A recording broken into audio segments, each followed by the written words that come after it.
kumanaan ka mid ah shacabka ku dhaqan magaalada Hargeysa ayaa saaka tukaday salaada Ciid al-Adha waxaana masjid jaamaca magaalada Hargeysa kula tukaday madaxweynaha Somaliland Axmed Maxamed Silaanyo xubno ka tirsan golaha wasiirada iyo xildhibaano ka tirsan baarlamaanka. madaxweyne Silaanyo ayaa shacabka ku bogaadiyay munaasabadan Ciid al-Adha. waxaan ummadda reer Soomaaliland ciid mubaarak ciid wanaagsan ilaahay sanadkiisa aynu gaarsiiyo bashbashiyo barwaaqo. ilaahay waxaan ka baryaynaa in ummadda Soomaaliland kulligeed niyadooda isu soo jeediyo. ilaahay waxaan ka baryaynaa inuu caafimaad iyo wanaag iyo wadajirna siiyo.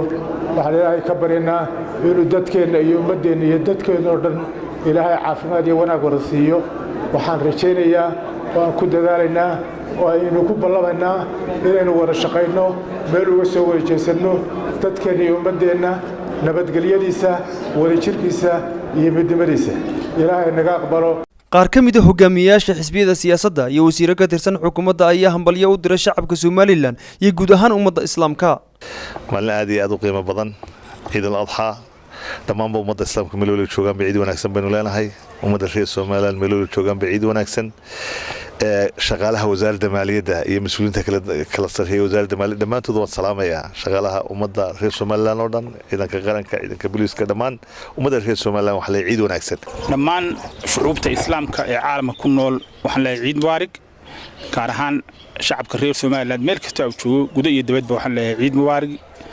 gaar ahaan baliyo ilaahay sanadka hanuu gaarsiiyo bashbash iyo barwaaqo iyo horumar. ciid mubaarak. waxaan fursaddan uga faa'iideysanayaa inaan hambalyeeyo dhammaan shucuubta Islaamka gaar ahaan shacbiga reer Somaliland meel kasta oo joogaan maalinta weyn ee Ciid al-Adha. waxaan ilaahay uga baryayaa in shacbiga reer Somaliland uu ku ciido farxad iyo barwaaqo iyo nabadgelyo. waxaan hambalyeynaynaa dhammaan ummadda Islaamka in ilaahay naxariistiisa iyo barwaaqadiisa in ilaahay siiyo in ilaahay mideeyo. ilaahay waxaan ka baryaynaa ciidda ku xigta in nabadgelyada aynu tan maanta ku ciidnay inaynu iyadana ku ciidno. waxaan leenahay ciid mubaarak kullu caam wa antum bikhair. shacabka ku dhaqan magaalada Hargeysa ayaa isugu hambalyeynayay farxadda ku aadan munaasabadda Ciid al-Adha kuwaasoo wajiyadooda laga dheehanayay dareenka farxadeed ee ku aadan munaasabadda ciidda. Khalid Xabsi, Kalsan TV, Hargeysa.